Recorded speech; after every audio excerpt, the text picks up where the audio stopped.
সামনেই বিধানসভা ভোট, তার আগে বিভিন্ন রাজনৈতিক কর্মসূচি চলছে এবং এরই মাঝে আপনি এই রাজবংশী মানুষের জন্য যে কবিতা বা ইত্যাদি কর্মযোগ্য করেছেন তার জন্য আপনাকে বঙ্গবিভূষণ দেওয়া হয়েছে।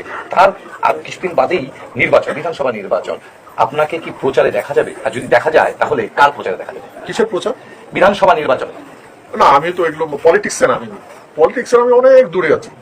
আমি রাজনীতিতে আছি, রাজনীতি পলিটিক্সে। সেই রাজনীতি কার দিকে চলবে? আমার রাজনীতি আমার কাছে চলবে।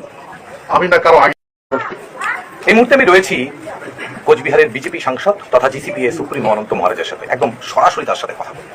মহারাজ, প্রথমেই আপনাকে স্বাগত এবং দ্বিতীয় কথা, প্রথম যেটা নিয়ে প্রশ্ন করবো তা হচ্ছে যে বারংবার আলাদা রাজ্যের দাবিতে সরব হয়েছেন আপনি, কিন্তু এখনো পর্যন্ত তার কোনো সদুত্তর নেই।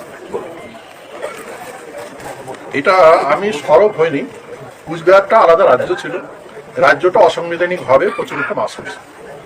আর এই পশ্চিমবঙ্গ বাস করছে গভর্নমেন্ট অফ ইন্ডিয়া রাষ্ট্রপতি ভবন থেকে কুচবিহার রাজ্য গড়ার জন্য তদারকি নিয়েছিল। সেই পরিপ্রেক্ষিতে ওয়েস্ট বেঙ্গল গভর্নমেন্টের কাছ থেকে একটা ক্লিয়ারেন্স চেয়েছিল, সেই ক্লিয়ারেন্স অলরেডি দিয়েছে। কত সালের কথা? এটা 2007 সালে। তারপর তো অনেকটা বছর, অনেকটা সময় পেরিয়ে গেছে।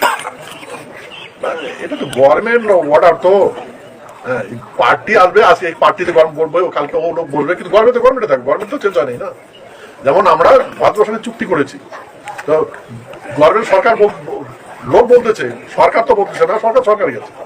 যেমন আমাদের রাজ্যটা দেওয়ার জন্য রাষ্ট্রপতি নির্দেশ দিয়েছে, আর পশ্চিমবঙ্গ সরকার থেকে ক্লিয়ার বলেছে আমার কোনো আপত্তি নেই, ভারত সরকার টেরিটরি বানাবে। তা ইন্ডিয়ান টেরিটরি রুট ম্যাপটা আমাদেরকে বুঝিয়েছে, আমরা সেটা অ্যাকসেপ্ট করেছি। ঠিক আছে, ইন্ডিয়ান টেরিটরি বানিয়ে দাও, তার অপেক্ষায় আছি, আসলে কাল তো বানাইতে হবে। তো এরকম ভাবে চলছে, যদি না বানায় সেক্ষেত্রে আপনারা কি করবেন? না, করার কিচ্ছু নাই, বানাবে। যদি না বানায় ওদেরকে করতে হবে। আমার বিশ্বাস ও রাজ্য বানাইতে হবে, আর যদি না বানায় তাহলে ওদের গভর্নমেন্টকে করতে হবে। নিচে কথা বুঝেছেন? সামনেই বিধানসভা ভোট, তার আগে বিভিন্ন রাজনৈতিক কর্মসূচি চলছে এবং এরই মাঝে আপনি এই রাজবংশী মানুষের জন্য যে কবিতা বা ইত্যাদি কর্মযোগ্য করেছেন তার জন্য আপনাকে বঙ্গবিভূষণ দেওয়া হয়েছে।